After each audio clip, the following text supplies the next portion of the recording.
السلام علیکم ملګرو، خدای دې وکړي چې ټول روغ جوړ او خوشحاله اوسئ. امید لرم چې ژوند به مو ښه روان وي. موږ په مخکې ویډیوګانو کې د ورځني ژوند کې استعمالیدونکو جملو په باره کې، د فعلونو په باره کې او یو څه ناڅه د ګرامر په باره کې خبرې وکړې چې هغه ویډیوګانې په چینل کې موجود دي. که چېرې تاسو غواړئ چې هغه ووینئ او لیدلې مو نه وي، نو تاسو کولی شئ چې لاړ شئ چینل ته او هلته کولی شئ چې تاسو ووینئ. او په دې ویډیو کې مې یو څو صفتونه یو ځای کړي دي چې نن د صفتونو په باره کې خبرې کوو. چې په دې ویډیو کې مې تاسو لپاره یو څو صفتونه یو ځای کړي دي چې مثلا هغه لږ یو څه مهم دي او په ورځني ژوند کې ترې زیات استفاده کیږي. نو دې له خاطره مې یو څو یو ځای کړي دي. انشاءالله په راتلونکي ویډیوګانو کې هم یو څو صفتونه نور تاسو سره یو ځای کوم. دلته فقط یو شل دانې مې یو ځای کړي دي چې غواړم تاسو ته تشریح کړم. امید لرم چې خوښ به مو شي.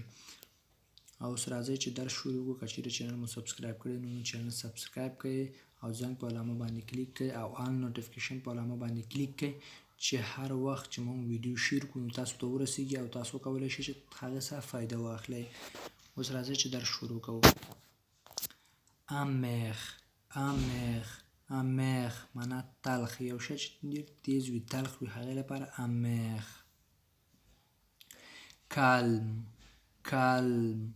کلم معنا آرام. قرار، کلم معنا آرام، یو شی چې مثلا آرام وي، قرار وي، پرسکون وي، هغې لپاره کلم. بون مارشي معنا ارزانه، یو شی چې ارزان وي. بون مارشي معنا ارزانه. نواژو ورځناک. نواژو معنا ورځناک.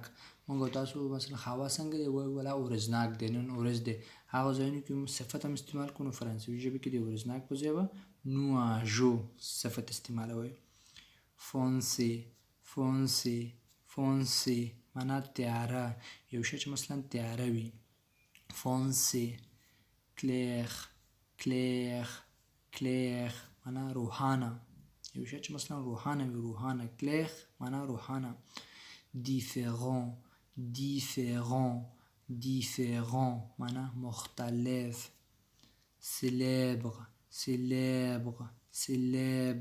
سلیبر معنا مشهور، نامتو.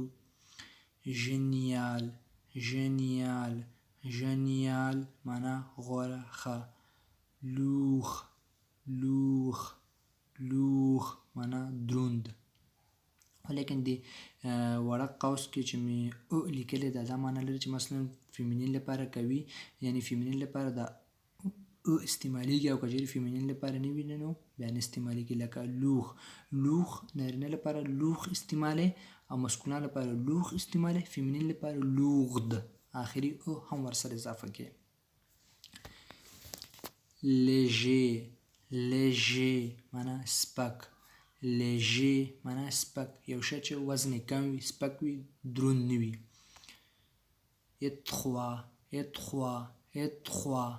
اتخوا معنا تنګ، یو شی چې مثلا یوه لاره کې روانې لاره ډېر تنګ دی، نری دی، ولا دا لاره ډېر نری دی، تنګ دی. اتخوا.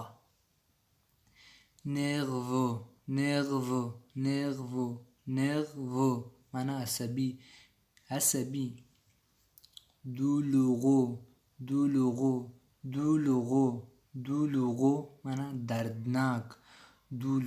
معنا دردناک. پوور غریب، فقیر. پلوویو معنا باراني، یو قسم پلوویو بل دی چې هغه مثلا ډېر زوړ لپاره استعمالیږي، هغه پلو جدا دی، ویو جدا دی، هغه اس لري. دلته پلوویو معنا باراني.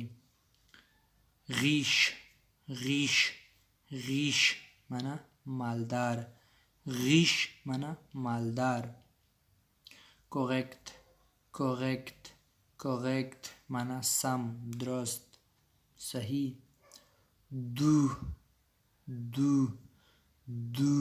دو معناوې لري، نرم، خوږ، دواړو ته استعمالیږي.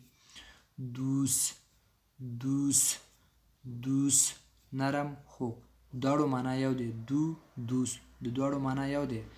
دو مسکولان دی نارینه لپاره استعمالیږي دوس فیمینین دی ښځینه لپاره استعمالیږي که دا زمونږ درس و که چیرې ویډیو مو خوښ شوی وي نو لایک او شیر کړئ چې نور ملګري هم وویني په مو خامخا